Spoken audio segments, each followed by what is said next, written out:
Hello everyone, my name is Mike Smith and welcome to the GOGCast, GOGCom's DRM-free podcast, broadcast live on Twitch. Now, I'd like to remind you all that you can get all of your latest GOGCom information by checking out GOGCom on social media. Now, that's Facebook and Twitter for all your news, that's Twitch for your one-of-a-kind live streaming channel featuring over 20 international streamers, that's YouTube for all your previous videos of the GOGCast and newly released game trailers, that's also SoundCloud for the audio version of the GOGCast. Now, if you want to get in touch with the GOGCast at all, you can do, and it's quite simple. You can either reach out to myself, that's Mike Smith, or ScreamingJoypad on social media. You can shout out to GOGCom Twitch on Twitter, and you can also email us your feedback, questions, fears, and preferably jokes on by emailing us at podcast@gog.com. That's podcast@gog.com. And by last but not least, let's not forget the reason we're here is because of the GOG.com store, a digital gaming store run by a passionate team which features over 1,400 DRM-free games currently, which is yours to keep once you purchase them without the need for a constant connection to a secondary service. And with intros out of the way, allow me to introduce our guest for this evening. Joining me around the digital table this evening, the cake is a lie, believe in the pie. It's a chap who's a crust above the rest. It's MegapiemanPHD. Thank you very much for joining us, Megapieman.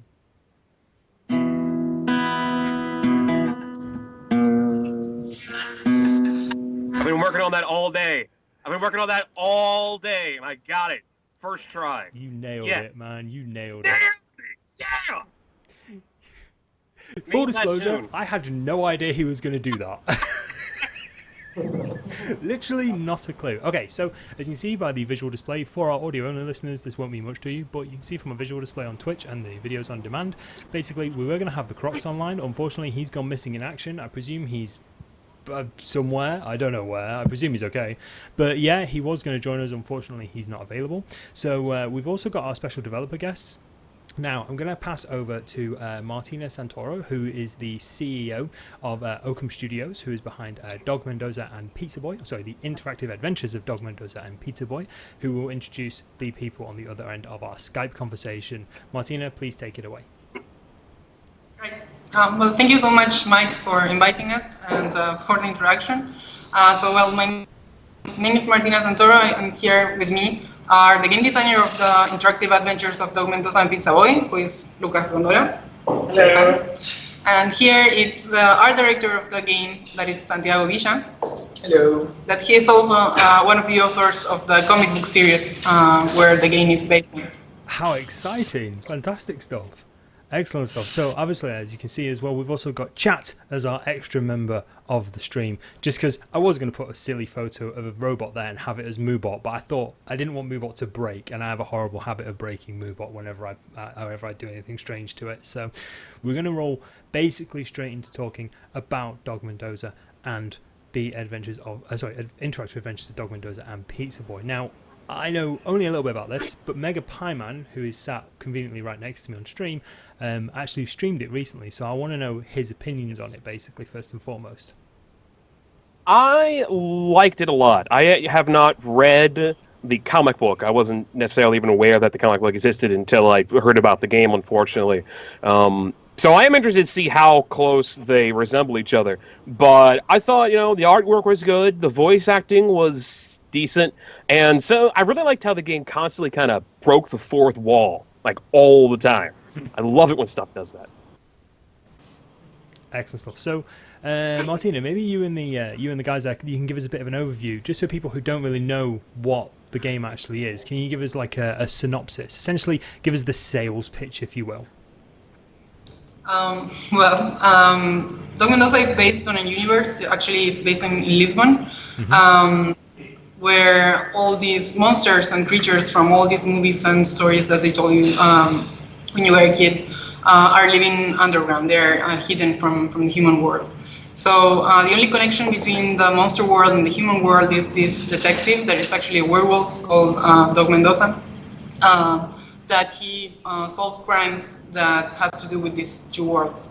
Our story begins that actually the comic book starts when he meets Eurico, that is a pizza delivery boy, that will become his apprentice and will help him solve these bizarre crimes. On the game, I don't know, Lucas, if you want to tell a little bit about the story of the actual game. No, they have to play it. Yes, buy it and play it. Yeah, of course. Yes, you can buy it on GOG. Yeah, it's an original story. We did it specifically for the game with Philippe and Santiago and Juan Cavia and Oscar, which is our screenwriter. And it's set between the first book and the second. It was some sort of trying to mind the gap. No, not mind the gap. Fill the gap. Yeah, between the first two books. So if we make sequels, I think that we are going to have the same approach, trying to expand the universe of Mendoca and Pizzaboy. So the game is actually canon. It actually follows the story from the comic books. It's not its own separate spin-off thing. No, it's like a spin-off. It's a completely different case that it's you can play it, and you're going to have this I don't know, fulfilling experience. You don't have to read the book to know the story of the game. It's a standalone story, but it has a lot of influence of the books and references. So I think that it's just how can you say? A bonus, you know, it's Yeah. have a lot of winks and references to books. So you've But, got yeah, quite it's a lot a- of inside references to your other characters, your other stories, that sort of thing. But you don't necessarily. So for myself, for example, I don't need to have read the books in order to appreciate the story. Exactly. Cool, good. I didn't realise the comic books were even a thing, to be perfectly honest with you. And I'm glad you've made it that way. I'm glad I don't need to kind of be very deep into the lore and deep into the sort of the canon of the story in order to enjoy it. Because it looks really good. I can't lie. It's kind of come out of nowhere, to be perfectly honest. I hadn't heard of it until it came out on GOG, and I read I think it was the first line of the description says something about a werewolf detective, an ancient demon, and a pizza boy hunt down or solve supernatural mysteries, and I'm just like, this sounds like everything I want from a video game, to be perfectly honest with you. What's not to like about it? So it's a point-and-click adventure, is that correct? Yeah. Did you take any influences from any big point-and-click adventures that you either played or, when you were growing up or recently or anything like that? Yeah, I think that we took references from all the games. We got this huge like Excel file with a lot of samples of puzzles in different games. We're just like, okay, I think this scene or this sequence has to have, I don't know, this sort of puzzle and this one, that one. Yeah. So yeah, we grew up with this type of games. So I think that it's really hard to make them. But yeah, we grew up, and I don't know, all the Lucasfilm, LucasArts games, the Sierra, and Gabriel Knight, of course. And I don't know, I think it's like 93 to 98, something like that. That game. I don't know, Curse of Monkey Island. I think that was the third. That was like a huge reference for us. So was that like the main influence? Yeah, in the animation and in the mode that we needed to set. So yeah, we are very in depth with all those monsters that we make those games. So yeah, we try, we make our little something here. Excellent stuff. So they're sort of the main influences you've taken in regards to gameplay. Were there many influences in regards to the actual storyline, or is it basically all just from your own head? No, it's all original. It was an idea we had for the prototype, and then had a lot of nights and Skype and I don't know, stuff with Philippe, and we worked in the story for about 4 months, after the 3 months after the Kickstarter. We just like swiped it, everything. It was like we don't really like the prototype. It was not good enough, so we just start from scratch. And it was like 3 months, like making the puzzle document and the treatment for the story. Yeah. And it was really good work. I was really happy working with Philippe and of course with Oscar and Santiago. Oh dearie me, you're breaking up quite a bit. Unfortunately, I think Skype might be freaking out slightly. Yeah. Sorry. Really. Yeah, apologies for that, everybody on stream, and also for our audio-only listeners. Skype is unfortunately temperamental at the best of times, but we will carry on regardless. In the immortal words of the beautiful South. We have a couple of questions from our community. So I was gonna pose those to you if that's okay. Heimdall Plays asks, how important are side quests for you? Some people only go through the main story and skip the rest. What's your take on it? So in video games in general, what's your take on side quests and things like that? Are there, also just from my own perspective, because I've not played it, are there many side quests in the game? Oh, dearie me. I could definitely be dropping frames at the moment. No, I don't think. More a linear game, and you have, of course, you can in some sequence you can do at least 4 puzzles at the same time, but all you are going to go in a straight line till the end. So I don't know. As gamers, side quests are fun. I know that you like side quests. I love side quests. I don't. I really love like a single campaign and a single experience and something more like guided. So yeah, like every objective had a place in the main plot of the game. It's not like it started to branch much, right? It's like linear that way. Okay, excellent stuff. We're just going to take a very brief second. I'm just going to hang up this call, and Megapieman's actually going to take over hosting the call, just to try and mitigate any bandwidth issues, because I know the audio is breaking up a little bit. So if you're in chat, please bear with us. We shall return in just a moment, okay? And we have returned, ladies and gentlemen. Apologies for that. Unfortunately, the internet is the internet and Twitch is Twitch. So there are quite a number of unknowns in this. So hopefully we've mitigated it slightly. I've changed my Twitch server and Mr. PiemanPHD has kindly taken over hosting of the call. Please You're welcome. Oh yes, thank you so much. And please direct all of your complaints to Twitch and Virgin Media, who is my internet service provider. But moving swiftly on, you were mentioning side quests. So side quests, are there many side quests in the game? Sorry, I missed that bit. no, there are not side quests at all. But you can like play some different puzzles in some sequences, not in your way.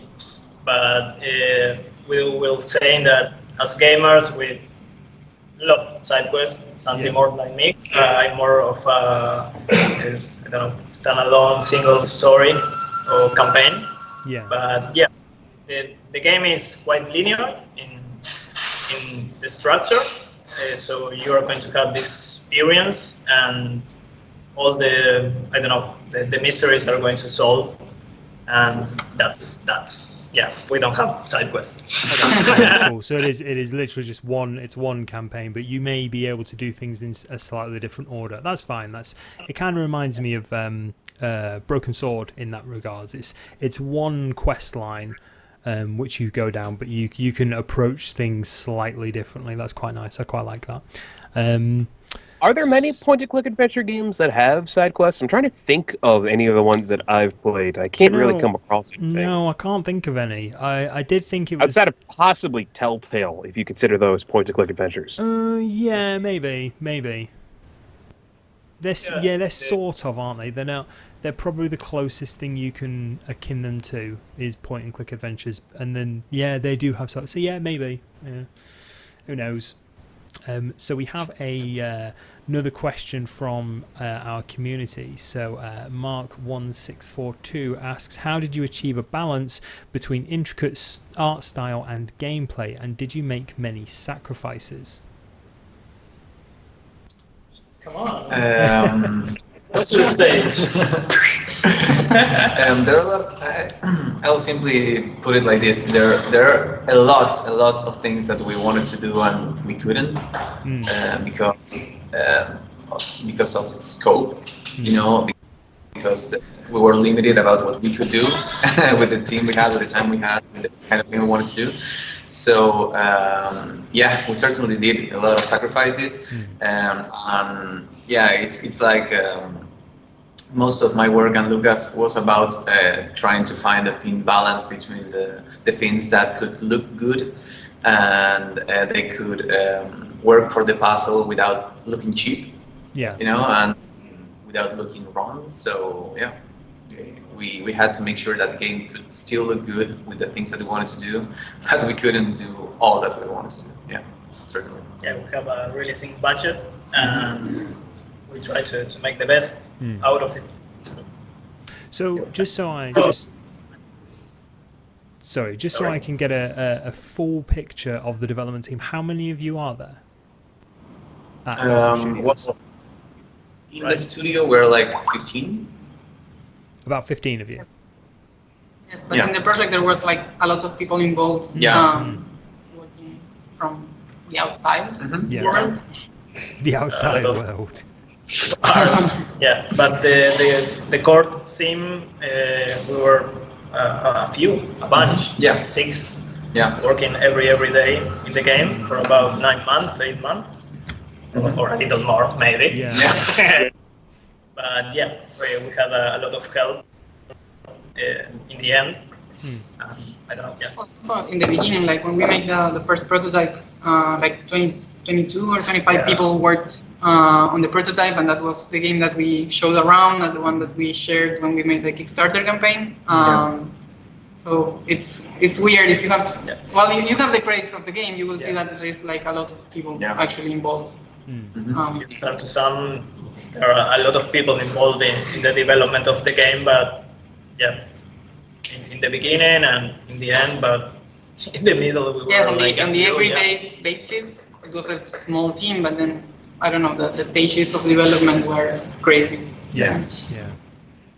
I didn't realize you guys had a Kickstarter campaign. How much money did you end up raising, and what was your experience going through crowdfunding?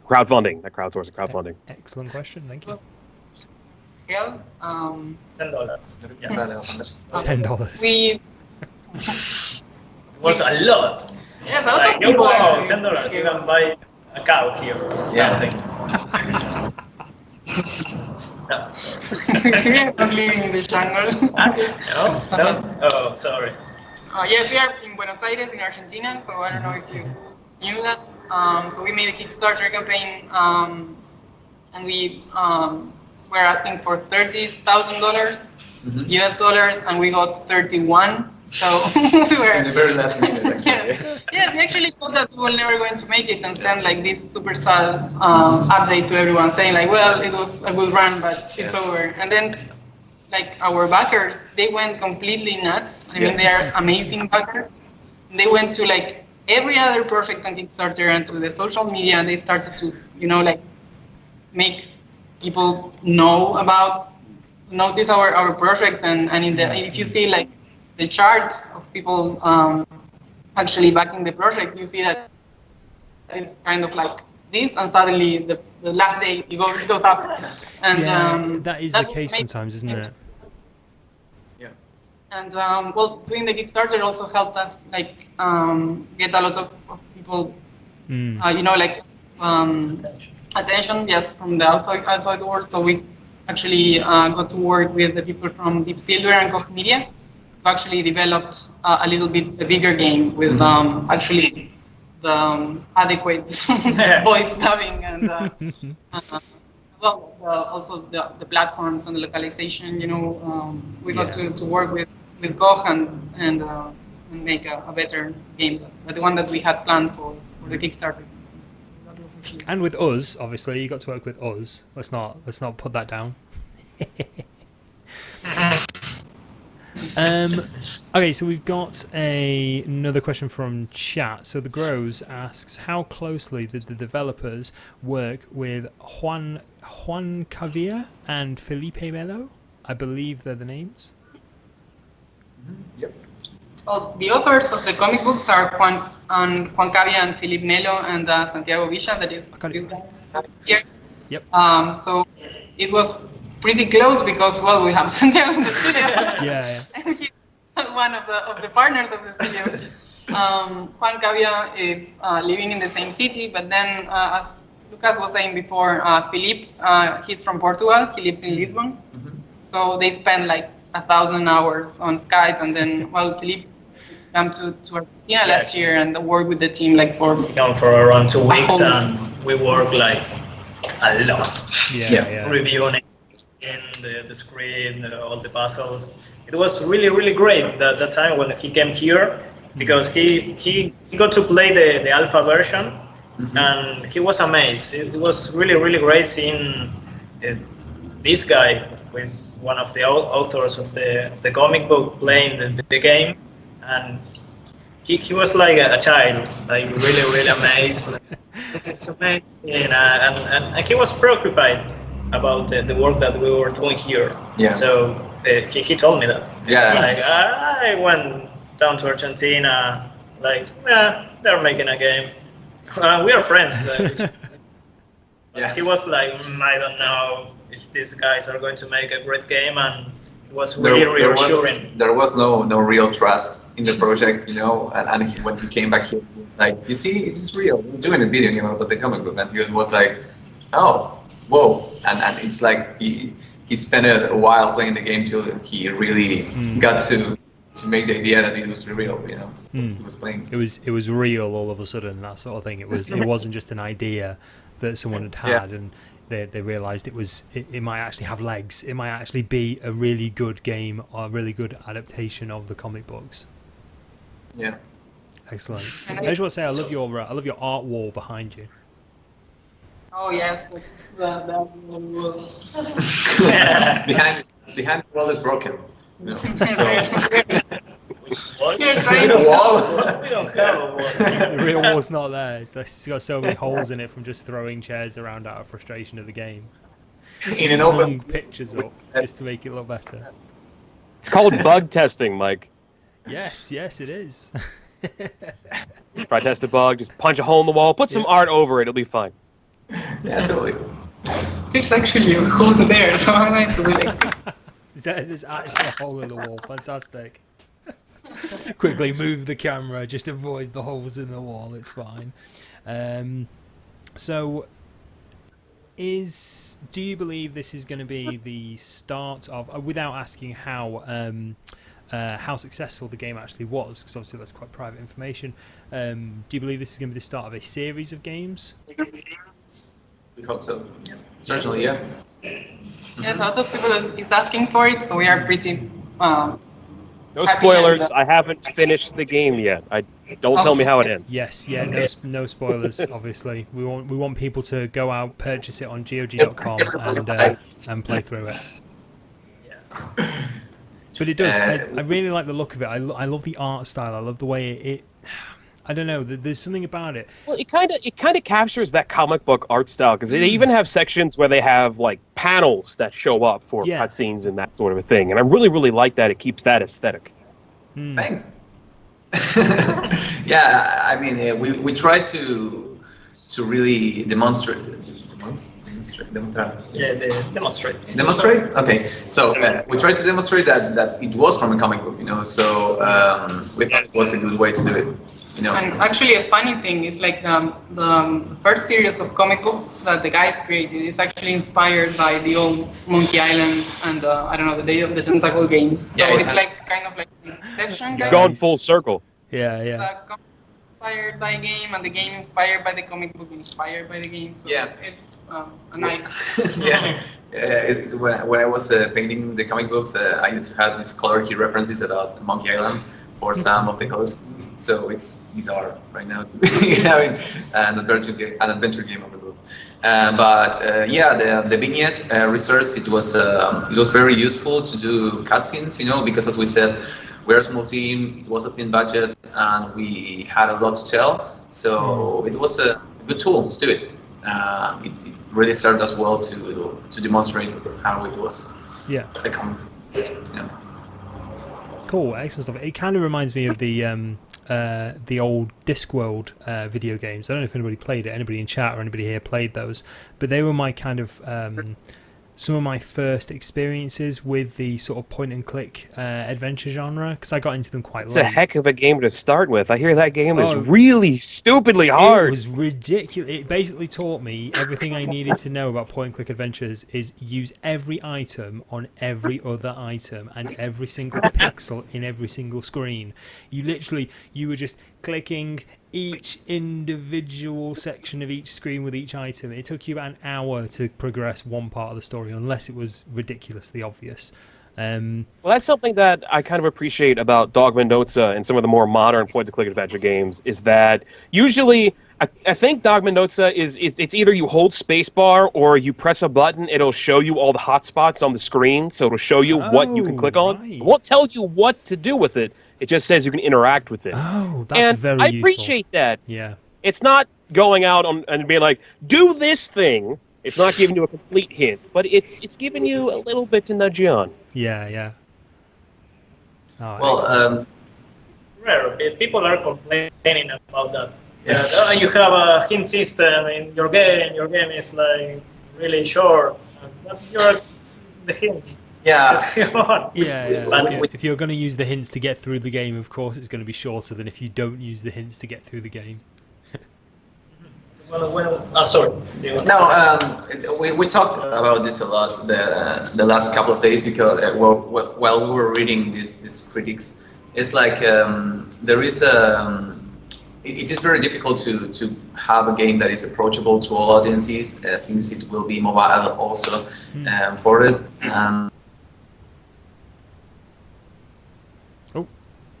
Have we lost audio? Did we lose him?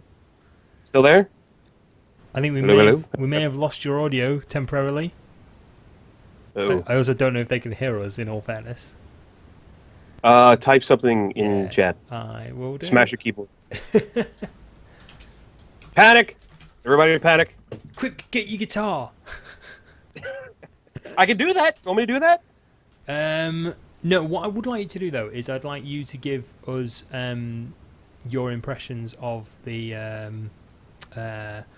game. Essentially, what I want to know from yourself is, are you going to be playing through more of it? And are you kind of interested in I more haven't games had of the it? chance to get back to it since I streamed it, mainly because I've been covering, I have a YouTube channel, youtube.com/MegapiemanPHD. And I've been covering a bunch of games over there, and there are so many games coming out this year. So many freaking games. I just have not had the time to get back to Dog Mendoza, but I really want to play it more, maybe cover it. I don't know.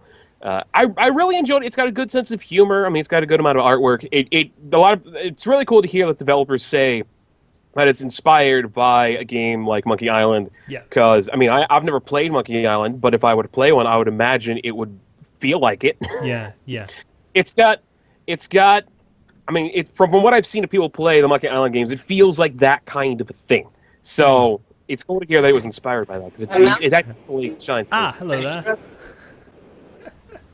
Hello. Hello, can you hear us now? Oh. Fantastic stuff. When did you lost us? What were you saying? So we lost you probably about 30 to 40 seconds ago, to be perfectly honest. So not a humongous amount, but obviously we saw you when you were making the "we can't hear you" hand mouth effects, that sort of thing. We couldn't hear any of that. We coped though. Don't worry about it. We made stuff up about the game that sounds awesome. So Okay. We were saying that our approach for the game, we discussed this a lot here, was like making a game that people could play through the beginning to the end, and it's hard for point and click adventures. If they're really, really hard, people today doesn't have the patience to play through all that. So we really try to achieve something in between, not that easy, but not that hard. yeah. And I don't know, people is like, many players are saying, okay, thank you, because it wasn't that hard, and many hardcore players are saying it's too short and it's like too easy. Yeah. So it's difficult to please everyone, but it was our only shot to make this. So we really wanted to be able to finish the game. It was really, really important for us because I don't know, if you just play for about 15 minutes and you just get stuck, you might get frustrated and quit the game. Say like, okay, this is Pizzaboy and Mendoca is like a crappy game and it's really hard. Yeah. So I think that maybe for a sequel we could raise the bar and make something more challenging. Yeah, pretentious. Well, when it comes to point-and-click adventure games, I kind of rate them on how often I have to look up a walkthrough. If I have to spend most of the time playing a game looking up a walkthrough, to me, it's a badly designed game. For Dog Mendoca and Pizzaboy, there were a couple spots where it took me a little bit to figure everything out, but I mean, when I left the stream, I was in the Goblin's pawn shop. I don't remember his name, but he was a goblin or something with the fake beard, doing a horrible, horrible human impression. But I wasn't quite sure what to do to move on from there. But throughout the whole stream, I didn't have to look through a walkthrough. It was a 2-hour stream of me playing the game. I didn't have to look up a walkthrough, and yet I got stuck a couple times, was able to get through. And that's what I like out of a point-and-click adventure game. I don't like having to go look it up. I want to figure it out. I want to play it. I want the game to be difficult enough it's not immediately obvious, but not so difficult that I just want to skip everything and look up how to do it, you know? So I think you guys did a pretty good job, at least from what I played so far. Yeah, thank you. Yeah, I mean, we try to include as many hints as possible without being too obvious. Yeah. That was. Of course, when you play test the game with different people, you said, okay, we record the voice acting about in August or something like that.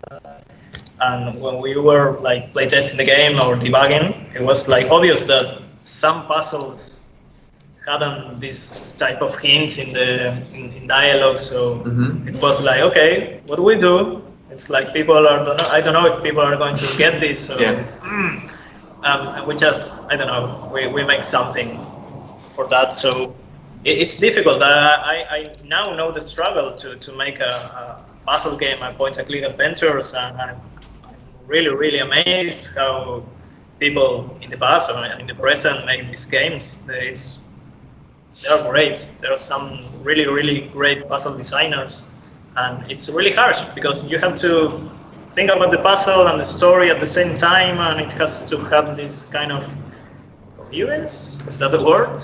And yeah, it's like a very, very, very good puzzle would be one that has the story, the design of the puzzle, and the art and the dialogues, like all merging together to empower the puzzle. You know, where you get a little bit of every strange. And I don't know if that would be a very good puzzle. Yeah, I don't know if the people now debugging a point-and-click adventure is like hell. It's really, really hell, logic hell. So it was like really, really great to play. We played test the game, I don't know, for ages.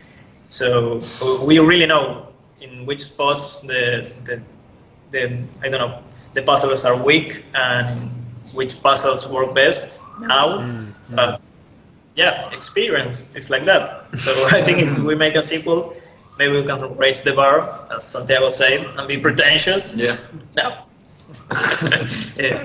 Make a more challenging game or something like that. Yeah. But I would like to have the same approach, that make something that people play through the beginning till the end. So for me, that's really, really important.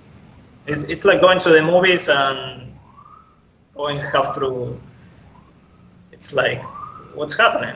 I want to know the end. And I think that Telltale make great games, and they have this approach. It is not the same approach, but they make these like short games or short episodes because of that, because of the patience of the people and people wanting to know how the story progress. So for me, the story is like everything. I have to ask, I'm sorry, is there an alarm going off on your end? Is anything on fire? Is this something we need to be aware of? Do you need to go? Is this like a superhero call or something like that? An ambulance? We don't Is know it like a bullets. red phone flashing in the corner that someone needs to pick up? They're calling Pizzaboy. Walls here. Yeah, 5 minutes before this call, we had a fire evacuation something. In the building, yeah. Simulation. Yeah. Yeah. Fire what? Fire Fire drill. drill. Yeah. Good. So we were evacuated, like with the whole building, all the offices Yeah. here. So maybe now it's happening for real. Yeah. But we have I'd hope not. Yes. I'm sorry. Yeah, me too. People are dancing the outside background. of the screen. Okay, so as long as nothing's on fire and no one's in any mortal danger, then I'm pretty sure we're okay to carry on. Yep. So one of the questions I always like asking is there anything that you really wanted to include in the game that you couldn't, and are you able to tell us what that is? I would say animated cutscenes. Cutscenes. Yeah. A lot of cutscenes. Oh, right, okay. Yeah. For me, it's like the interrogation mechanic. Mm, It wasn't good. It was just to I don't know, to pass some information with a different pacing. But I think that would have a lot of work. And I don't know. It's like maybe, I don't know, one or more two sequences to just have more depth in the story. Yeah. But yeah, we tried everything that we could. So I think animation, it would be nice. I don't know. Or had more time to work the puzzles and have everything working together, like mixing well. But yeah, it's like the struggle of the developers, like time. So yeah. So other than the preference of having animated cutscenes, you kind of feel like you included everything you wanted to in the game. There's another thing I just recalled. It's like having another playable character. Oh yeah. That's something I wanted to ask you guys about, is that unlike most point-and-click adventure games I've played who focus on one person or sometimes two people and you switch between them, Dog Mendoca and Pizzaboy has like 4 characters for the main cast. And I wanted to ask if it was really difficult to try to keep all 4 of them relevant at the same time. Because you have Dog Mendoca, you have Pizzaboy, who you mostly play as, then you have the girl who's possessed by a 6,000-year-old demon, and you have the Goblin Head. Yeah, that was hell. It's like, it's really difficult to have that, choir cast to make a story. They have to be on screen. We managed to disappear Dog Mendoca for a while. Yeah. We found a good excuse that worked. But it was hard to make that story, trying to get the character to, I don't know, justify the character appearance. Yeah. But as we were saying, we really would love to have another playable character. Not 1, 3 more. Yeah. And I think if we have sequels, they're going to just appear there. It may be something that we would try to include. Yeah. Well, you've got an idea for at least 4 games. The first game, you're 1 character. The second game, you're 2. The third game, you're 3. The fourth game, you're all characters. What do you know? You're spoiling everything. Spoilers! Yeah, that would be the... Yeah, that's the man. Okay, yeah. I'm going. The 5th game, you bring your own, and you go with all friends. The 5th game, you bring your own character. I like that idea. Bring your own characters. Yep. I think that playing with Pizzaboy, it was also a good goal. Like, it's the one that you can relate the most. It's like you are discovering this world like through his eyes. He's like the only human in the game, almost. So I don't think it's such a bad idea. I mean, it's something that you can actually, if it is the first time that you are entering in this world, it's like going through it with Eurico. It's we were talking. the easiest. I was talking with Philippe about the structure of the comics, and it was like really something to have 4 main characters, because there are not 4 main characters, there are only 2, but they shift between if the action needed. So you have maybe Eurico seeing or telling the story, or they switch to Doc Mendoza, and it has a really, really well-balanced structure. For some people that, I don't know, read the comic books, maybe it's some kind of goofy, but it has, if you try to analyze the comic, it has really, really depth in the structure. It was quite, I don't know, a good material to start on this game. It was quite something. So can you change characters at will in the game, or is it set story points? Sorry? Can you change? You said you could change characters in the game, so from Dog Mendoza to Pizzaboy. Is that any? Oh, they were saying that they wanted to add that. Oh, they wanted to add that. So at the moment, is it a case of certain story points you change to different characters? Okay, in this game you can change, but that was something that we really wanted to do for a sequel or... Oh, I see. Sorry, wrong end of the stick. We play with Eurico. Yeah. With the Pizzaboy.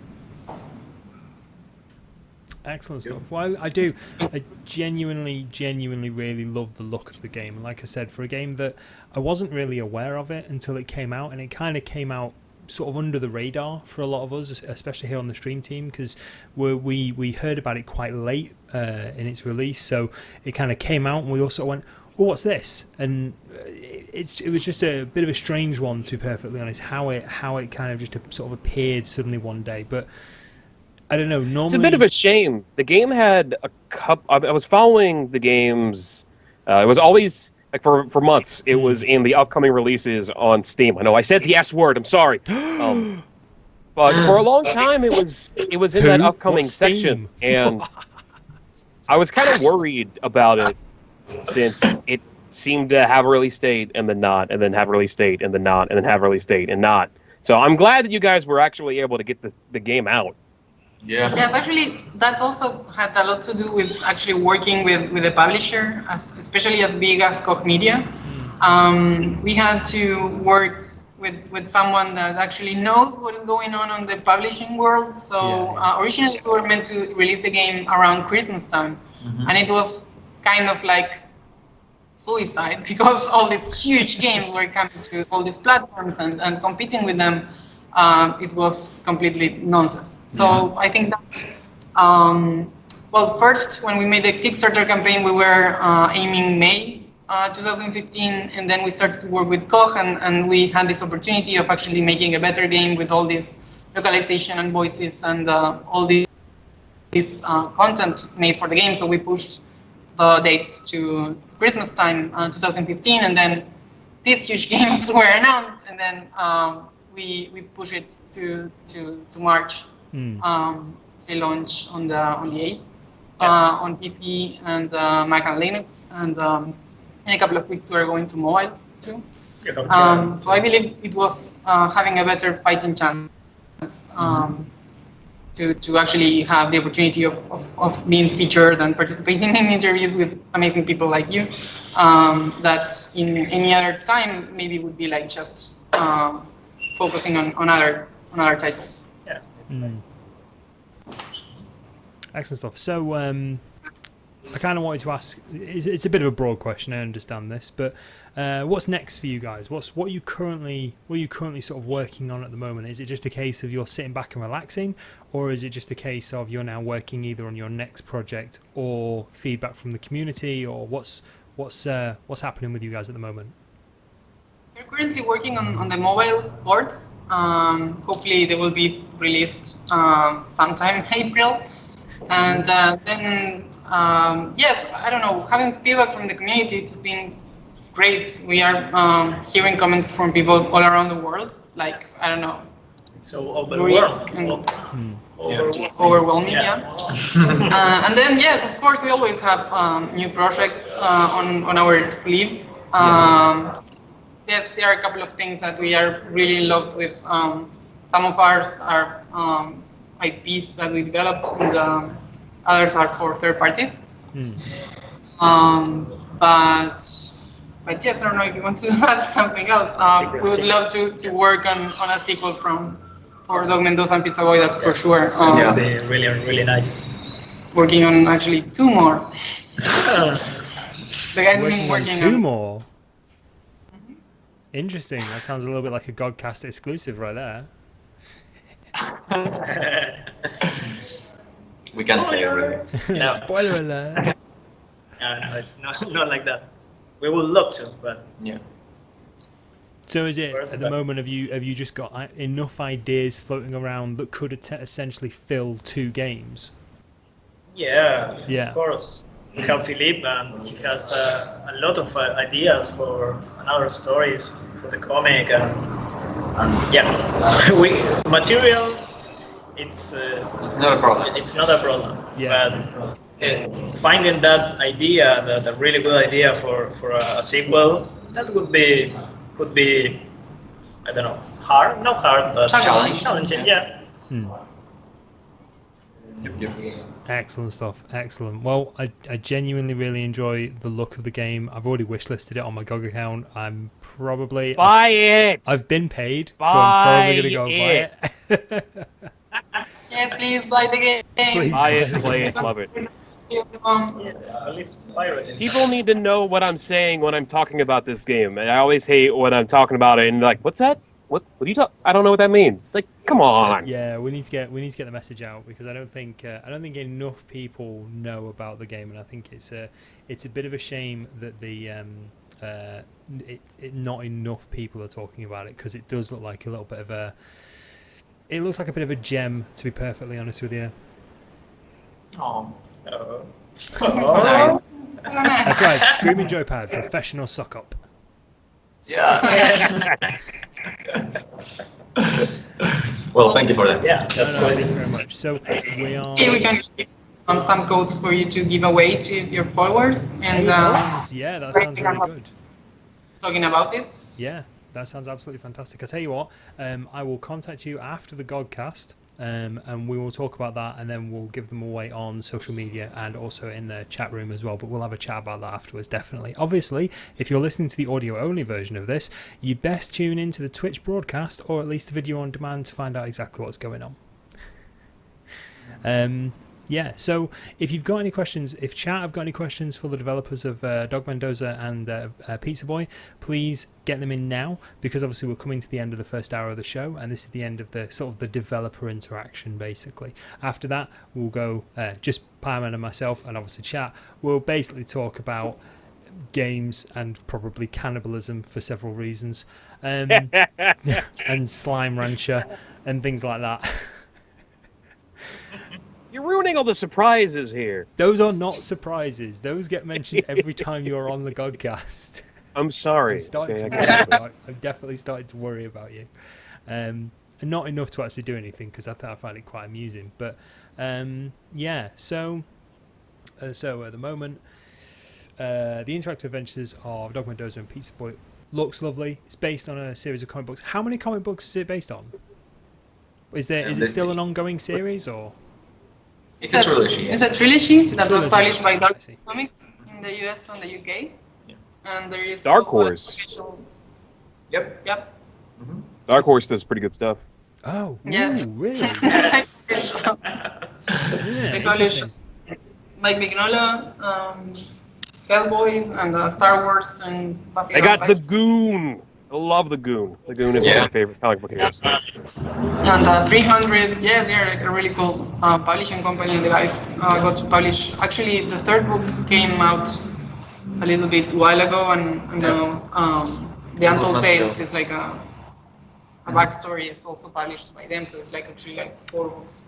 Yeah, there are 3 graphic novels and small book with a backstory. So. So Excellent. yes, go to darkhorse.com and start buying your copies. buy them digitally too. On Seamless. Yep. That was seamless. You should be in radio. Buy things. Spend money. Buy things. Spend money. Fund the next game, please. Perfect. Give us money. Give Yeah. us money. Okay, I think we're crossing a line there. That's yeah.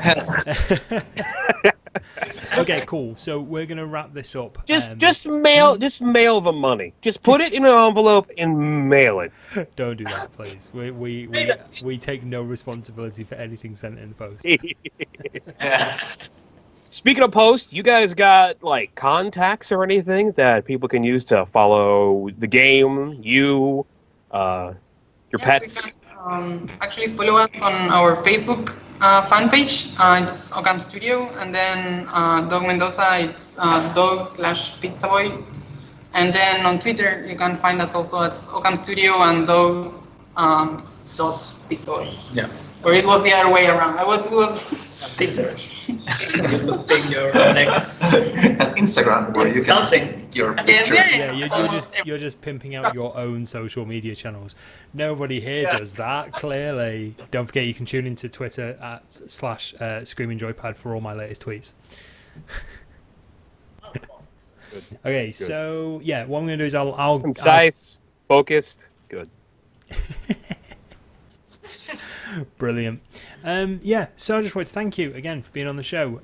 Definitely, I encourage everyone who's listening to this and everyone in chat to check out Dog Mendoza and Pizzaboy, also the interactive adventures of Dog Mendoza and Pizzaboy. Keep getting that I have one one wrong. thing to say By before all we let them means. go. By all means. Is that when it comes to point-and-click adventure games, even I gotta say this to people who are saying that the game's too easy or too short.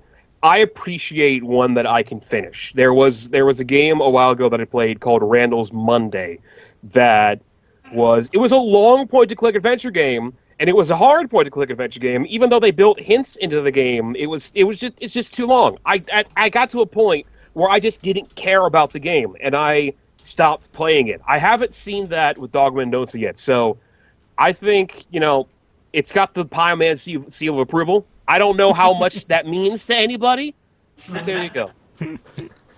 It means a lot. Really, Really. thank you, and we are really good friends from you guys with Randa's Monday, and also the guys from Daedalic and the Devonia title. So Don't tell them that was bad talking their game. Oh, and of course, let's not forget that Okam Studios are also behind the mobile port for the fantastic Mr. Bean Around the World game. Let's not forget that one either. Taken a fantastic British icon and made him a video game legend. Thank you. Thank you so much. So it's a British reference. I have to mention it. It's the law. He is British. Yes. Thank you. If he doesn't mention it, the Queen will burst the door down and unload a Tommy gun in his face. Capital punishment. You just get policemen in Victorian outfits with very long moustaches and truncheons coming down your street. They'll lock you up in the Tower of London. Yes, that's the only prison we've got. The Tower of London. Okay, cool. So again, thank you very much for joining us, guys, and we wish you the best. Thank you for receiving us. Thank you for your Inviting, time. yeah. No worries. Stay in touch. Like I said, I'll be in touch afterwards to get some codes for giveaways, that sort of thing, and we'll give each other social media hugs and all that sort of stuff. Cool. Thank you so much. Thank you very much, Cool. guys. Thanks very much, guys. See you. Bye. Have a good day. Okay, so I want to point this out in chat. Nobody's going to really get this, but Koala Man just made an amazing pun. He said that Pie Man has a seal of approval. I have a seal of quality. quality. And it is quality. just beautiful. That is a quality. So much so, comment. I had to feature it on the GOGCast. Absolutely. I couldn't help myself. Interestingly, when they did say there was a GOGCast exclusive, you actually, thankfully, I just want to give a huge thanks and shout out to MegapiemanPHD because he actually sent me earlier in the week a sound file of different versions of himself saying things like GOGCast exclusive, and quite frankly, it's the best thing I've ever heard in a very, very long time. Unfortunately, You mentioned it on something. You mentioned it on one of the podcasts, and I've been meaning to send it to you. I just kept forgetting. It's a thing. I keep meaning to ask somebody to do this for us, but I've just not gotten around to it. But you took it upon yourself to do that. I've not cut it into samples. I've not got it baked into the whole layout yet. But I swear to God, but to the Queen, I swear to the Queen, I'm going to get that sorted. So is that how it goes for the British people? The Queen, God, everyone else? Sometimes I shouldn't have said that. Sometimes it's God, the Queen. Sometimes it's Queen, God. That sort of thing. It depends really. But yeah, pretty much you've got them and the police, and then peasants, and then. I'm gonna offend somebody at some point. They're gonna pick me up. That's fine. Don't worry about it. So I'm just going to take off the tags for the developers, so that now we're all alone, Mr. Pieman. Let's talk about games. Oh, I had something for you actually. Time for quality time with chat. It's me, you, and chat. Let's get comfy. It's just you and chat. We're on a couch together. Got our arm over each other. This is the stuff dreams are made of. Do you know how long I've waited to get you alone on the podcast with chat, Mega Pieman?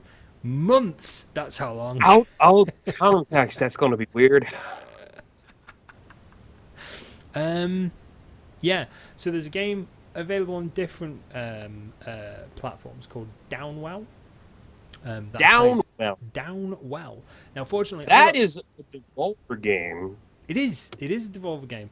I got gifted this by a member of by a lovely member of our community, and I thought it's a really fun game. And all of a sudden, you got a perk where you could. It's a little bit like Nuclear Throne, which is available on GOG.com. You got a perk where basically, if you landed on an enemy's corpse, there was a percentage chance where you could eat that corpse and gain health. And the second that started happening, I was like, Pieman's going to lose his shit when he finds out about this. The cool thing about Downwell is that it was just a very small indie game that the developer was posting on Twitter. And Devolver Digital saw it and just called them up off of Twitter. It was like, do you want us to publish a game? Like, really? Yeah! Is Downwell on GOG? If not, it really needs to be. It's not, unfortunately. Terrible. We've got Memories in 8-Bit asking questions in chat. I've got a question for the VIP of today's GOGCast, MegapiemanPHD. That's an inside joke. Nobody's going to get that. Impression of me. This entire team is built on inside jokes, mate. We got to stop the inside jokes. I feel they're getting too inside to the point that I don't even know all of them myself, and I'm on the inside. There's inside joke. There's inside. There's meta jokes, there's sub-meta jokes, and then there's stuff that we just don't understand. Apparently we're supposed to talk about games, aren't we? We are supposed to talk about games. So it's been 2K week, hasn't it? Yeah! It's been Take-Two, 2K, whatever they want to call themselves these days. There's a load of XCOM games. I haven't played any of them. No, neither have I. I played the new ones. That's about it. I've not even played the new ones. Oh, you should. The closest I've gotten to XCOM is Hard West, which is available on GOG.com, and you should buy it because it's good. I'm sorry, I had to do that. Hard West. Hard West, yeah. Hard West. Is that the? Oh, yeah, that's the weird, the Western. Weird Wild West one, isn't it? It's like Wild West with demons. Yeah. No, it does. That looks good. I must admit. I keep meaning to get that. To be perfectly honest, actually, I've been paid. I might treat myself. Who knows? But yeah, we've had quite a lot of releases this last week. So we've had a boatload of Take-Two games. We've got stuff like XCOM UFO Defense, XCOM Terror from the Deep, XCOM Apocalypse. Well, it's all the old XCOM. It's all of the them, ones of where they brought it back, from what I understand. You don't have the new XCOM, you don't have XCOM 2, and you don't have XCOM the Bureau Declassified. But from what I understand, it's everything else. Interesting. Very interesting. We've also got stuff like Sid Meier's Railroads, Sid Meier's Pirates, Railroad Tycoon 2, Railroad Tycoon 3. Loads. There's absolutely loads of them. The Freedom Force games? Oh, Freedom Force, yeah. Freedom Force and Freedom Force versus the Third Reich, which is one of the best titles for video games ever, to be perfectly honest with you. Right up there with zombie, what was it, zombie Nazi something or other, Nazi zombie shooter. There was a game ages ago called Nazi Zombie Shooter Game or something like that, which couldn't have been further from, or couldn't have been close to the actual truth. There's the Sniper Elite Nazi Zombie Army. That's the one. Sniper Elite, available on GOG.com. Only the first. You can't get Nazi Zombie Army on GOG. I don't know why. Yeah, bit weird. So I believe you were playing Hyperlight Drifter earlier. Is that correct, Mr. Pieman? I was playing Hyperlight Drifter earlier. Just a side note before we move on. Sharon Raddick has said that the new XCOMs are by Firaxis, which is why this is they're not. Yeah, the old ones are by 2K/Take-Two or whatever they call them. Yeah, very true. So yeah, Hyperlight Drifter. What do you think of it? Because I know we're both quite excited about this. I think it's a good-looking game, but it's got some one big flaw, and that is this. So a while ago, I played a game called Bombshell. It didn't get the greatest reception, but one of the immediate things I didn't like about it is how it handled its dodge mechanic. Okay. Because Bombshell was designed to be like a twin-stick shooter, but it had a dodge mechanic that instead of dodging where you were walking, it dodged where you were looking. So it dodged towards your crossing. And Hyperlight Drifter does the same freaking thing. So the problem is, the crosshair is what you use to attack, and the crosshair is for both ranged and melee attacks. Yeah. But your dodge goes towards your cross. So if I'm in melee range hitting somebody and I'm trying to dodge out of the way to not die, instead of going away, I go into them. Yeah. And it freaking sucks. I like the game, but that part right there just ruins it for me. I talked about it ad nauseum when I was streaming, so I'm not going to get into it much here, but it ruins it. It makes the game way more difficult than it needs to be. I understand why they do it, because they have puzzles where you use the dodge mechanic to kind of go across gaps. Yeah. So you need to be able to aim there. Yeah, yeah. But I hate that so much. If you're making a game and you're adding a dodge mechanic, have the dodge go where you're walking, so you're not going towards the thing you're dodging. Was it? I can't remember if it was Titan Souls that did that. I can't remember. I think that dodge mechanic is where you're aiming, not where you're aiming, but where you're walking your character rather than. So you can walk forwards, but you can look forwards but dodge sideways, that sort of thing. Whereas, presumably Bombshell and Hyperlight Drifter, you have to be wherever, regardless of where you're walking, you dodge wherever your character is looking. Exactly. Ugh. That's a shame. The game looks great. Yeah. The soundtrack's by Disaster Piece. It very much has a Fez vibe for the soundtrack. Of course, the Fez. It's got a lot going for it. By Disaster Piece too. But it looks good. It sounds good. It's confusing as to what to do, and I don't really know what the crap the story is. But nothing kind of tells. It's an open exploration game, but you don't really get much in the way of hints as to what to go because nobody talks. Everybody talks in gibberish or pictures, and that's it. Oh, okay. So there's very little interaction with people, presumably. You can actually dodge later on. The first blink mechanic isn't meant to be a dodge. Oh. Well, that's crap, because that's what I have to use it for, considering how the enemies are. You die pretty quick in Hyperlight Drifter. You do have... you can take a bit of a beating, but if you're not moving or blinking... then you're going to get hit and you're going to die. So, right, that was Megapieman reading a comment from chat by the Grows, basically saying that you do actually get a dodge mechanic later on, which is interesting. I guess it's one of those things I think I'd quite like it in the first instance. I don't know why you would unlock the dodge mechanic. Yeah, I can see why. Maybe there are areas of the game that you can access with the dodge mechanic. I don't know. Is it like that? Is it just a bit linear, or is it a case of it's a little bit like Zelda? Because I know it's got that look about it.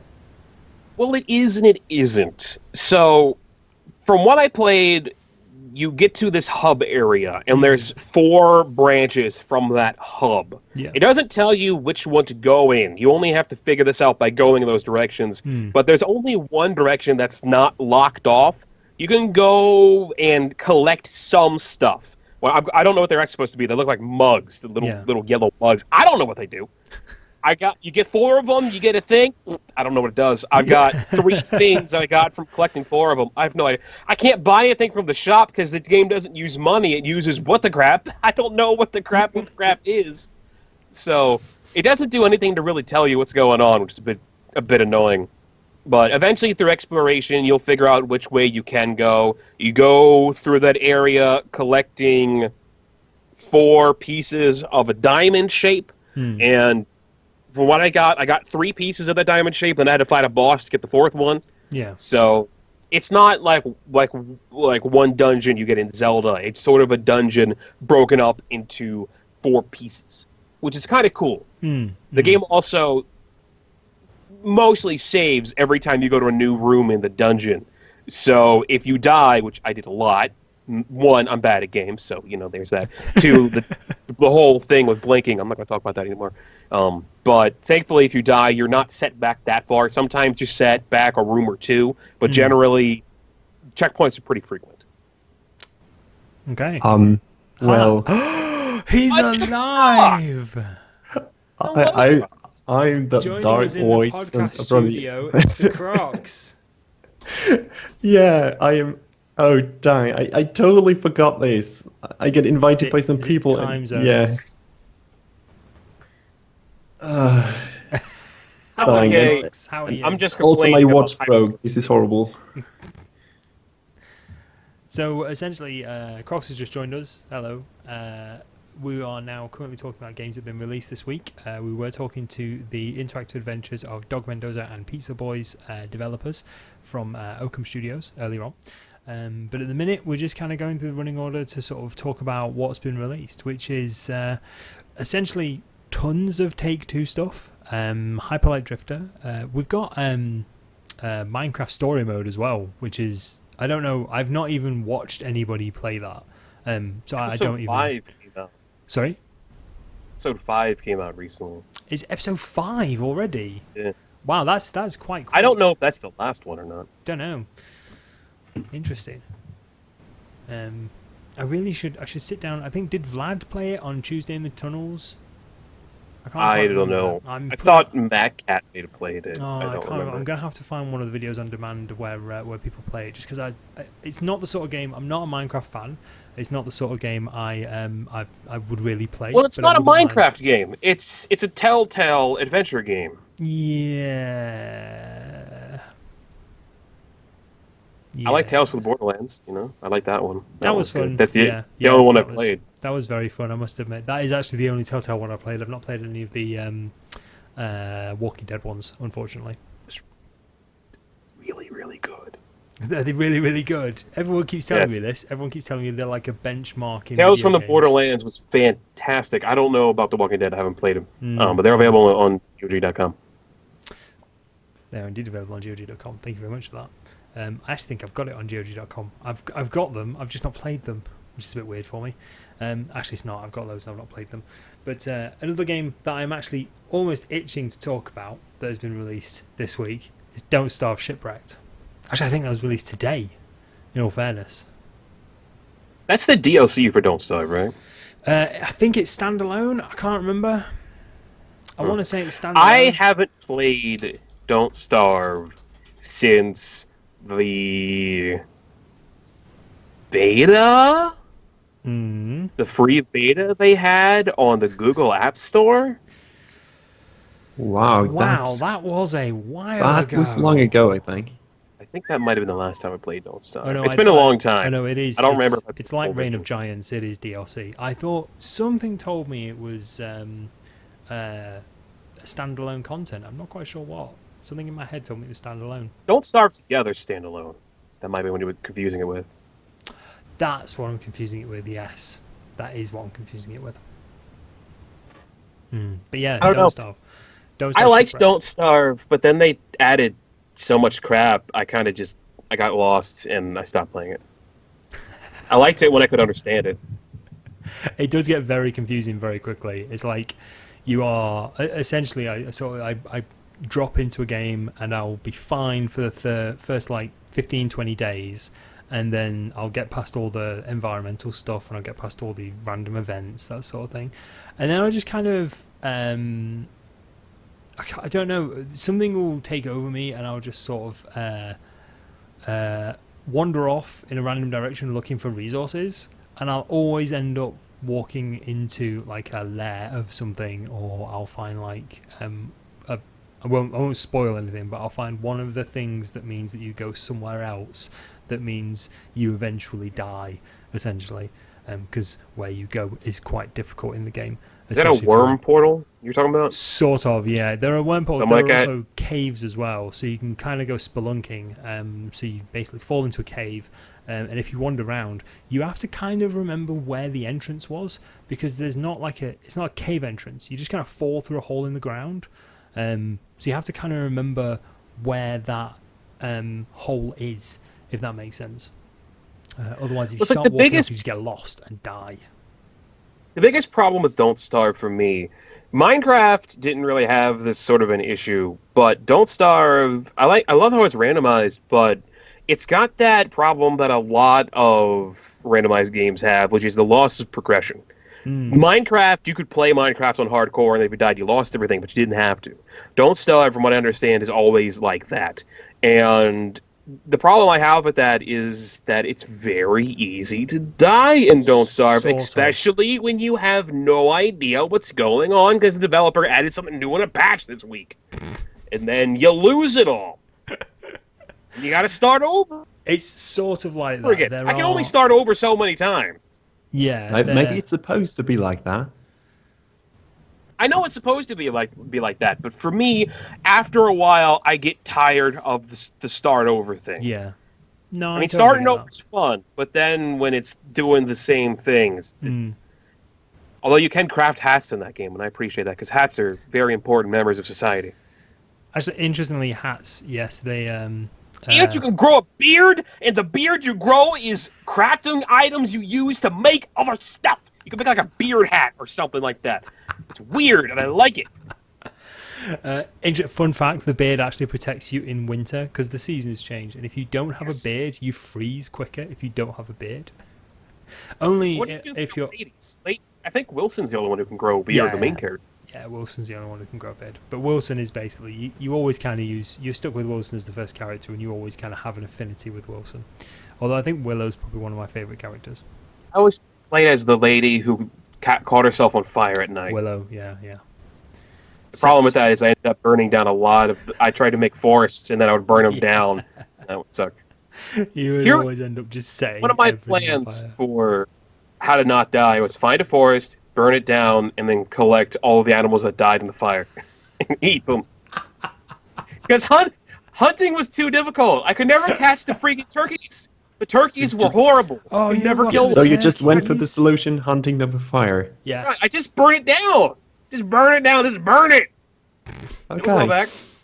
If it moves, you can kill it with fire. That's a good solution. Fire, man. Let's just burn everything to the ground and just scrape up the leftovers. Scorched earth policy. It'll grow back. It'll be fine. It'll grow back eventually. It's not like we salted it. But no, I don't know how often you're going to play it, but definitely don't go after the turkeys, especially early game. What you want to do is quick. I'd like to say pro tips, but I'm not a pro. I don't even play it that often. What I've found is basically craft a trap as soon as possible, and I think it's grass and sticks. I think that's it, to be perfectly honest with you. But find rabbit holes and just place the trap over the rabbit hole. So whenever the rabbit... Sorry? They're jackalopes. Oh, are they? Yes. Oh. They have antlers. They're jackalopes. No, the rabbits. The actual rabbits. The small... Don't they all have antlers? Don't think so. Are you talking about the big... Are you talking about the big buffalo type things? No, I'm not talking about the beefaloes. Interesting. I'm glad you know them as beefaloes, though. Yeah. Yeah, they're jackalopes. They all have little antlers. Do they? Yeah. Oh, okay. It shows how much the internet has confirmed this for me. Oh, okay. Shows how much I play it. I just always see them as rabbits, to be perfectly honest. But yeah, you want to sort of like cover their little holes in the ground as much as possible, basically. Because I think you're like 5 or 6 trappings out of a trap before you have to before it's destroyed. Raging May was just saying beefaloes, lol. Beefaloes are Well, there's jackalopes, beefaloes, tall birds, the tall birds are pigmen. dangerous, man. I don't remember what the spiders are called. I remember that if you feed the spider meat to the pigman, he turns into like a werepig and will murder you. He does. And you can He goes steal on a psychotic you can rampage. steal- Yeah, you can steal tall bird eggs and hatch them, and then make your own little army of tall birds. Really? I'm Yes. gonna have to play this again. It's adorable. I'm definitely gonna have to play this again. I think my favorite things from is it Clay Entertainment? I want to say Clay Entertainment. Clay. Clay. Clay? I don't The remember. developers of Don't Starve and Don't Starve Reign of Giants and Don't Starve Shipwrecked, all of which are available on GOG. Basically, I love their store because they've got plushy versions of beefaloes and plushy versions of Chester, the little Oh chest my monster goodness. that bounces around after you when you pick up the stick with an eye on it. It's amazing. I've always wanted I one. haven't seen Chester, but I think I need to buy me a beefalo. Yeah, yeah. Those look awesome. They do, don't they? They are absolutely amazing. They're just. I want one. Oh, you can get the spiders as well. Yeah, yeah. They just love making plushies out of everything they make, basically. Like, even the most dangerous thing in there, they'll just sort of go, can we make a plushie out of this? I think we can make a plushie out of this. I've actually got a streamer friend who she used to stream a lot of Don't Starve, and she always used to stream it with her beefalo plushie on her shoulder, sat like on her shoulder, leaning against her chair, and it's become such a trope for her now. She's had to duct tape it to her chair where her shoulder normally is because everybody knows that the beefalo is going to be there. It's really cool. That's funny. What were we talking about? Yes, games. I want Don't Starve. What else is I'm coming out actually, this week? it's kind of cool to see how popular Don't Starve has gotten, because it's got a really cool art style, and I love its sort of music, like odd musical thing. I think Some people call it a Tim Burton art style, but I don't. I think it's more unique than that. Absolutely, I think I think I reviewed it at one point, and I think I said that basically the entire thing reminds me of if Tim Burton made Minecraft. I would love to see a TV show based off of it. That would be sweet. That would be a bit I just strange. I love Yeah. that artwork. It is. It's really, really good. I really, really. Or at least enjoy it. maybe a comic book. Yeah, comic book would be quite good. Like the leading up to, like obviously the intro sequence. It's quite weird seeing the intro sequence actually because I was so used to playing it without any cinematics on it, because of the pre-release versions. That There's an actually- intro sequence. There's an All intro I remember sequence. is you'll wake up in No, a there's forest and there's a guy laughing at you. Maxwell. Who sounds like a harmonica. Yeah, And then he just best character disappears in the when you game, try to murder. Maxwell. Yeah. He no, there's a whole intro sequence where Wilson, because he's a scientist and he's trying to create something, and he creates a door, and this door opens and a hand goes out and grabs him and pulls him in, basically. But yeah, it's it would be nice to see like almost like a comic book or some sort of adaptation of the lead up to him needing to create this door, basically. I think the art style's strong enough that they could do something like that. Yeah, without a doubt. That's probably going to be one of their next directions. But yeah, Don't Starve Shipwrecked. It takes what you love from Don't Starved, or Don't Starve, should I say, and basically puts you in a boat and ships you off to sea. That's about it. So it's basically not Don't Starve, but Don't Drown. Yes, Don't Starve at Sea. And just watching the trailer for it recently, I was just like, I thought it was going to be a bit of a rubbish gimmick. I held my hands up, and I'm honestly wrong about this. I thought it was going to be a bit of a rubbish gimmick, but as soon as I watched that trailer for Don't Starve Shipwrecked, I was sold. I was totally in love with the idea. I was like, this is going to be great, and it's going to be impossible, and there's going to be lots of new stuff that could kill me, and things that I could craft. And I was like, oh, I could craft a pirate's hat. Surely that's going to be something that you can do. I'm trying to think of survival games that deal with water, and the only one I can think of was one that was released in early access like a long time ago, called Salt.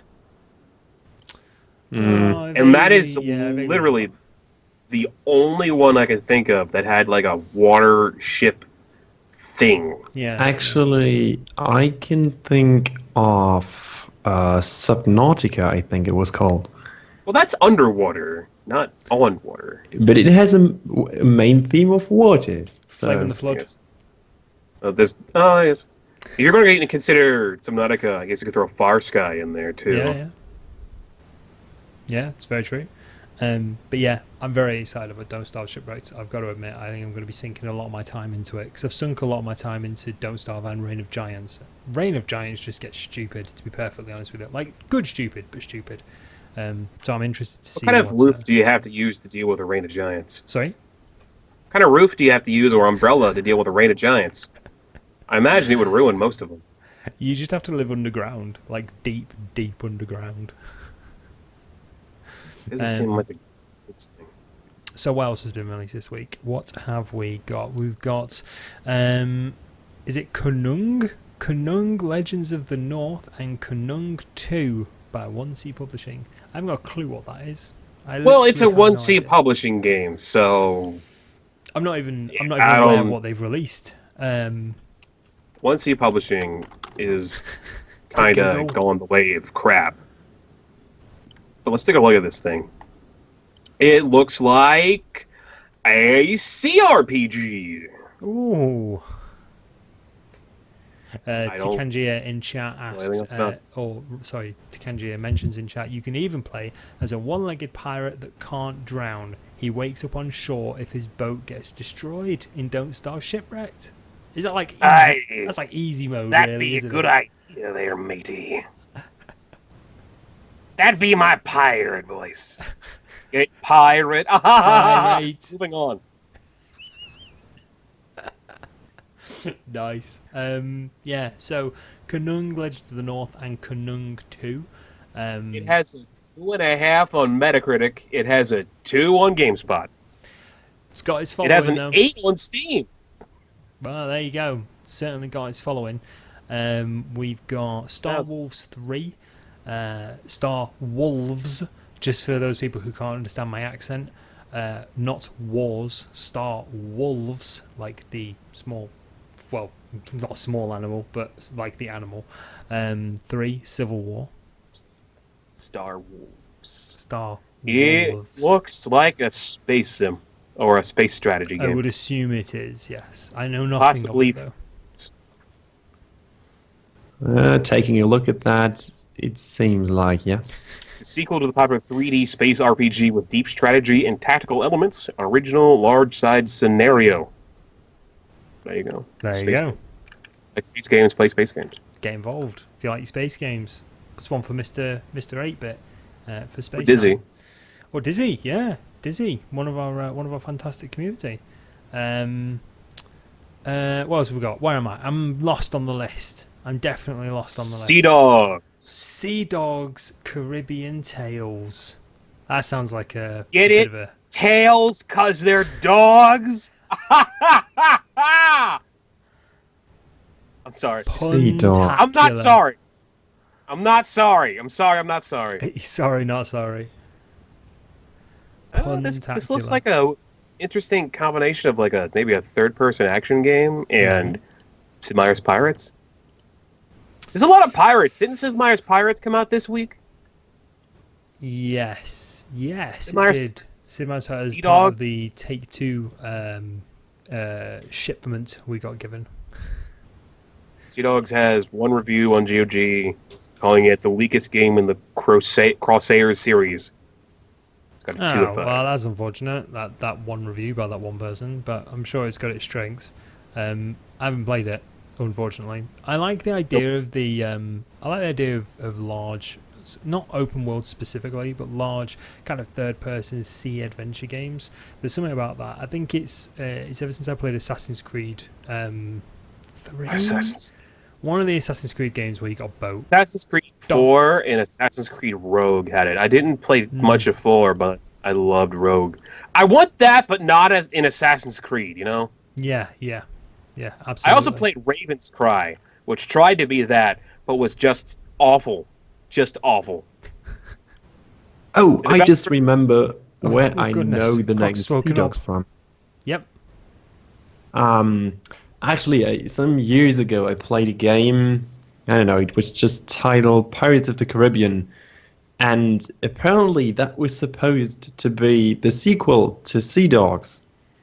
So, Okay. judging from what I see and what I have played back then, which is the sequel, it apparently is sort of RPG. So you got management of your own ship. I don't know if you can manage multiple ships, but you can mess with your own ship. You can upgrade it. You can fight battles with it, and yeah, there's also some story and combat to it. So it's a solid RPG, I think. Right. I don't know. Cool. Excellent. Sounds good. I've lost my list now. Where is it? Here we go. So we've also got Evil Islands by Nival Interactive. I have not played this. I do not know what it is. Yeah, we've got. I imagine it's about islands that are evil. I mean, if they're evil islands, then that's good. There is Makes me want to play full it. disclosure. There is a lot of games that has been released recently, obviously because of the Take-Two invasion that we've had, and also the Insomnia streams last week. There's a lot of games released that we will not have played. So we can inform you of what games have been released, but we can't. I mean, we can give you an honest opinion in regards to what we have played, like Mr. Pyman. Somebody is going to be streaming Evil Islands sometime soon. It's a fantasy RPG with stealth elements. That doesn't sound like anybody would enjoy that on our stream team. Someone's going to be streaming, or they did stream it. I don't remember. No, definitely there will be fights over that, no doubt. I know what stream will be coming up at some point. Moon Hunters, which has apparently been released. I've seen that name thrown around quite feverishly. Is Moon Hunters still not out yet? I can't remember, to be perfect. It's on this list, and I'm not sure who populated this list because it wasn't me, but obviously we could talk about it. You did it. Okay, let's assume it is. I thought I would be nice and help you out there. It's very kind of you. Thank you very much. But yeah, Moon Hunters.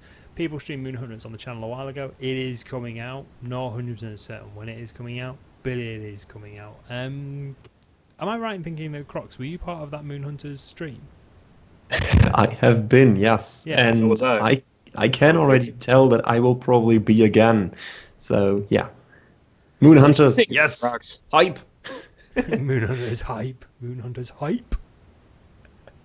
It looks fun. I gotta admit, it's probably not something I will play, but it looks like I will enjoy people playing it, if that makes sense. Because you can have multiple players, can't you? You have like up to 4 players. We had 4, and we only got to play a little bit of it because it's got some pretty bad connection issues. What do you think of it, TheCroxxx? I kind of liked it. I mean, I did play. In the meantime, I played kind of a lot of it.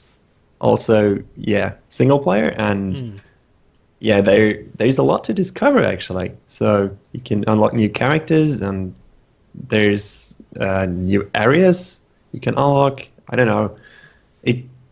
There's more than meets the eye in the beginning. So, in my opinion, it's a solid game. I really like it. So it's a transformer then, and more than meets the eye. It's not a robot in disguise. It could be, you don't know. It doesn't sound like a robot in disguise, I've got to admit. It's got some weird ideas with how you can sort of affect the different factions by how you, or what happens by how you answer certain questions. And in the multiplayer, when you have 4 people, you sort of vote on what you want to pick for the answer. Voting is fun. It's not voting when you're the only one who doesn't vote for the same thing as everybody else. Like Speaking of voting, three votes for the other things, one for one of the things. Like, oh, come on. Speaking of voting, how are we doing with the Slime Rancher wish list? We have slowed down a lot. We're at 213. Oh, people, get on And this. I keep tweeting at I think it's Mondo Media Mm-hmm. who uses the Slime Rancher. They haven't liked any of the tweets. They haven't. It's by Monomi Park. They haven't. I even put Nick Popovich, who was one of the developers, in there.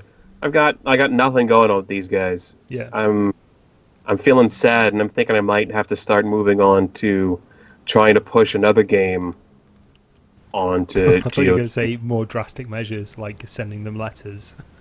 I don't know what to do. Posting them letters, camping out outside their offices with a placard. Well, here's the problem. GOG, Slime Rancher on GOG. I'm always looking out for games that could work really well on GOG that GOG hasn't seemed to show any interest to, just to try to get them out there to the public in case people might also want to see them on GOG. Yep. And that's what I thought with Slime Rancher, because I thought it could work really well for the games in development. I'm not doing it for a joke. I'm serious about it. But I haven't been able to make any sort of connection with Monomi Park or Nick Popovich or GOG. I mean, we got 213 on there, but I think we need at least 1,000 in order to get any sort of thing from GOG. I don't know if that's going to happen. There's some other games that have piqued my interest in the interim of wanting to get Slime Rancher on there. One of them by the name of Bunker Punks. That is a roguelike FPS. Punks. Oh, I've seen people streaming this on that internet. On that is Twitch.tv awesome. site. It seems quite popular at the moment. I've not played it. Is it a little bit like Heavy Bullets? No. No? Yes, okay. That's me out then, isn't it? The thing, it's got like the perfect arena shooter mechanics in it. They're really, really good. And I've been thinking about maybe stopping and try to push Slime Rancher and see about trying to get that on there, because that's got about 4 votes on the GOG wish list. I'd love to see that on GOG.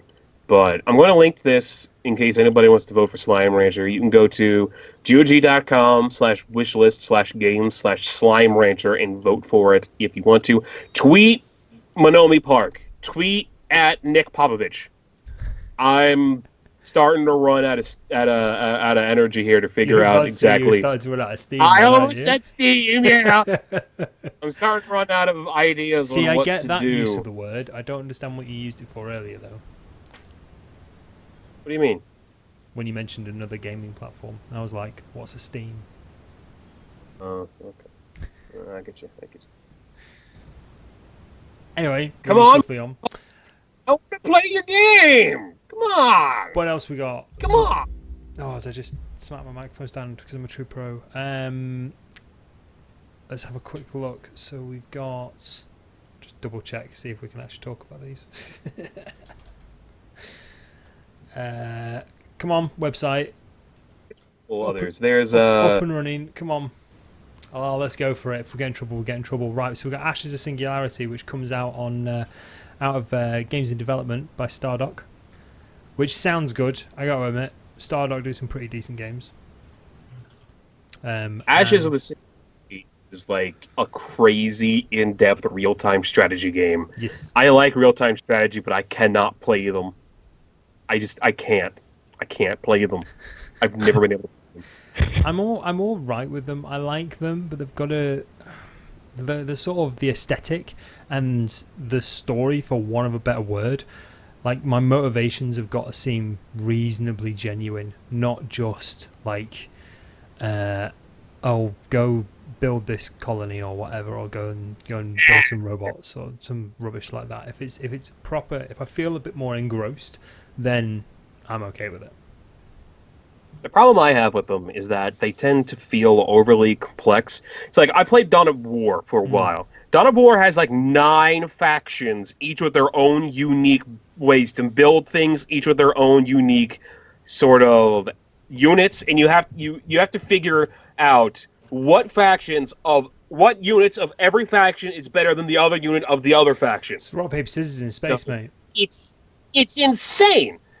even when it comes to StarCraft 2, StarCraft 2 only has 3 factions, and they still have a crap ton of that I can't get my mind around. You have to figure that out. Plus, you have to get resources. I can't do it. I can't gather Resource resources. management I is the can't one do thing. resources. Never.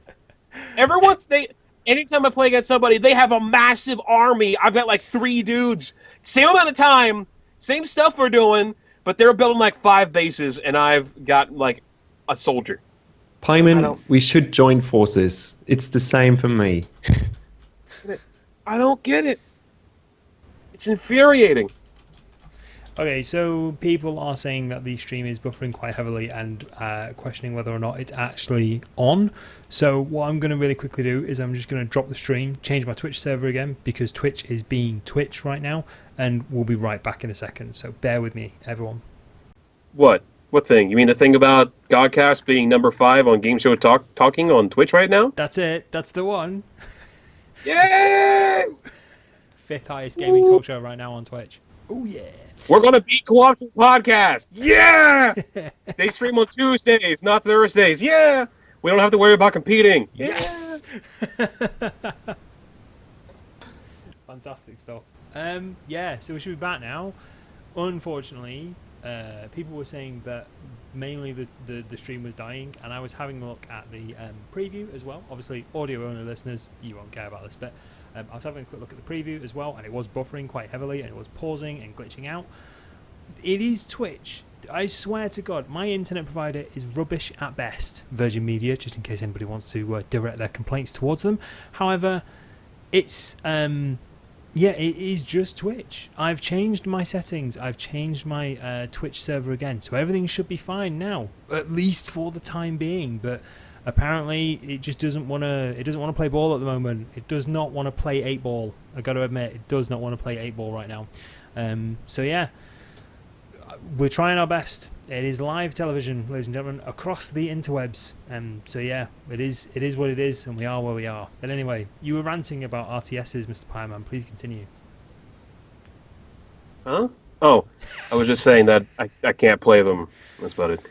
The way you play Dawn of War is you play Elder and cloak your entire base. Well, I played as the Imperial Guard, so I was the 501st Meat Shields, which may have been my first problem. You were proper grunts, that's what you were. That may have been my first problem. I was playing Real as the soldiers. Imperial Guard. They were the only people I could figure out. You know, you have to you spawn a group of dudes, and you have the Crosshair, and you have him shoot one of your own guys because it makes everyone else fight better. I love that. I love the fact It's he's like you have to manage making people while you're killing your own people. Yeah. He's like, I'm gonna motivate my troops. You heretic. Just blows somebody's brains out, and everyone's like, "Oh, we need to shoot faster." Their armory was really cool. They had a lot of really cool vehicles, but I was on the Psyker. That Psyker had the coolest voice lines. Oh yeah, absolutely. Yeah, can't argue with that. So what else has been released this week? Let's have a quick look. We've gone off on a massive tangent ever since Twitch sort of went down. We do that. Sorry. What else we got? That's about it, really. We've got Last Door 2 by Phoenix Online Studios. Not 100% sure when that's actually coming out, but I'm almost certain Power and Jade's going to be playing it because she loves that game. I've never played Last Door. I only know that Power and Jade didn't enjoy streaming it last time. I don't know if is it a scary game? I'm not quite sure. I hope it's not, because otherwise I might end up playing it. It's a 2D pixelated horror game. Hey, don't sniff at those. I played Home and it scared the crap out of me. Which is Well, also I'm just saying it's odd. What was that other game? Lone Survivor? That too, yeah. That was a little bit like two-dimensional Silent Hill. It's really good. Yeah. Scared the crap out of me though, because I'm a massive coward. I don't think The Last Door does much in the way of jump scares, though, so I might actually be okay to play that one. I hate jump scares. I hate them so much. I think jump scares just annoy me because they do get me. Sorry, Crocs, what were you going to say? Jump scares are strange. At least to me, they don't really do much. I mean, you have a jump scare, so there's a few pixels on the screen, and then I stare at the space where things just appeared and vanished, and mostly I start laughing. I don't know why. The worst one that got me was I played the demo for Dead Space 2. And there's a jump scare in that sucked so much. You're just walking down a hallway, and then in the middle of a second, the thing you switch to something, goes ah, and then that's it, and then you're done. That's like it scared the crap out of me. I hate them. I actually kind of really like the hope one. that the stream kind of stutters a little bit to the point where they don't hear the intro to that and just hear you scream. R.I.P. headphone users. It's like Dead Space has some really cool ideas with stuff, and I got nothing wrong with creepy stuff. You know, Yeah. I'm fine with your zombies. I'm fine with your weird zombie children. Dead Space. I got no problem. I kind of like creepy designs and whatnot, but I cannot stand jump scares. Gosh, they suck. I don't know if I'm alone here. Even jump scares scare me, and I know they shouldn't, but I like feeling. It's a bit weird. I like feeling uneasy when I'm playing a game, but I don't like feeling like something's going to jump out at me. I've spoken about this before because I played like the Penumbra series and stuff like that. But after, I don't know how you went through that. Well, that's just it. I thought it was going Those to be are really supposed bad. to be horrifying. Sorry. Those are supposed to be horrifying. They're supposed to be. I mean, they're mentioned in hushed tones by some horror game fans. But as soon as I got over the whole, I wonder what's going to I wonder what's going to come out of this corner, or I wonder what's going to come and get me. As soon as that kind of mystery, I just kind of wanted to know why I was there, like in that mine, and I just kind of wanted to know what was at the end. That was about it, and nothing really frightened me. Nothing really made me feel uneasy, and anything that did try and jump scare me. I mean, I did play it, and it was like 4 o'clock in the morning when I was playing it, so I was kind of emotionally numb by that point, but. It didn't terrify me as much as I thought it was going to. If that makes sense. Yeah, I know that. Yeah. Which is weird because I play something like Outlast, and at least for the first hour or so, that terrifies the crap out of me. After that, I liked Outlast. Yeah, Outlast was the a good last action horror game that I played. Outlast was a fun mixture of an exploration game and a running simulator. Yeah, I don't know. I I was more interested in the environment than the actual horror elements. I but wanted to know I the guess that's story just me. more than anything. No, I wanted to know the story more than anything. That's why I carried on. But I think there's a very specific part in a basement where you've got to get through a dark basement, and it got to the point where basically I'd go halfway through, I'd get spotted by an enemy, and I'd just run back to a cupboard and hide in it until he went away. And the same thing happened a couple of times, and I'm just like, I'm just basically playing first-person Metal Gear now. I'm alerting a guard, running away, hiding somewhere, and then waiting until he sort of resumes his patrol. This isn't scary. That did This get kind is of just annoying. Yeah, this is just a guy doing his job. I liked how it had like the story though. I enjoyed the story of Outlast, which I didn't expect to. There's a lot of stuff in Outlast that feels kind of unnecessary, mainly because they go to some places they probably you probably don't. You don't have to. You don't have to go that far. There's a lot of naked people in that game, which is very odd. But I like the story in that. I've been wanting to try like Layers of Fear, or Soma, I really want to try or that. Stasis. But I just Soma's actually really good, like not on a scary way, but actually environmentally it's really, really good. I've heard it's No, it is. It is very, very good. There are a couple of enemies in it that it's weird. They do like a glitchy moving effect where like they're in one position and then they glitch and then suddenly they're in another position near you and they kind of make this weird shriek noise. So they have the ability to use lag. Pretty much, yeah. Yeah, basically. But it's the weird graphical flicker and glitch that kind of, I don't know, that gets me. Like if that happens in a game, that gets me. But that sort of that's about it really. That was the only unsettling thing about it. Otherwise, it's a really good explorer. To be perfectly honest with you, I highly recommend. That's the cool thing about a game like Pony Island. Pony Island plays those mind games, but doesn't give you jump scares, from what I understand. It's like, I'm kind of okay with that. Those are kind of cool. Like, mind games are kind of cool. And Albino Lullaby does that a bit as well. They play mind games with you. But the whole point of Albino Lullaby is it's specifically not supposed to have jump scares. The developers are developing it specifically to be like a horror exploratory game that does not have jump scares. And that game is really, really cool because of it. And I can play it and see all that because it doesn't have that. Yeah. Is Albino Lullaby on GOG? It should be. That game's interesting. I don't know. I don't think so. Anyway, what I do know is we've come to the end of the podcast.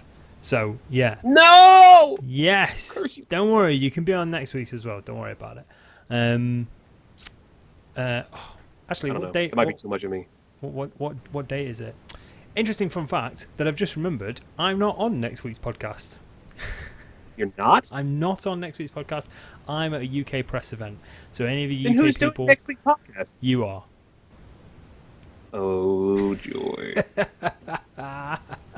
That's okay. By that point, I've played the Doom beta that I thought was going to be live today, but it wasn't. Oh, it was there you live go. at 10 p.m. You just talk about Doom for 2 hours. That's absolutely fine. We get John Carmack on the show. Don't worry about it. Are you serious? No. Dang it. Doom's on GOG. We could totally pull that off. We'll try Come to on. pull some strings. Don't worry about it. Yeah, so that's it for this week.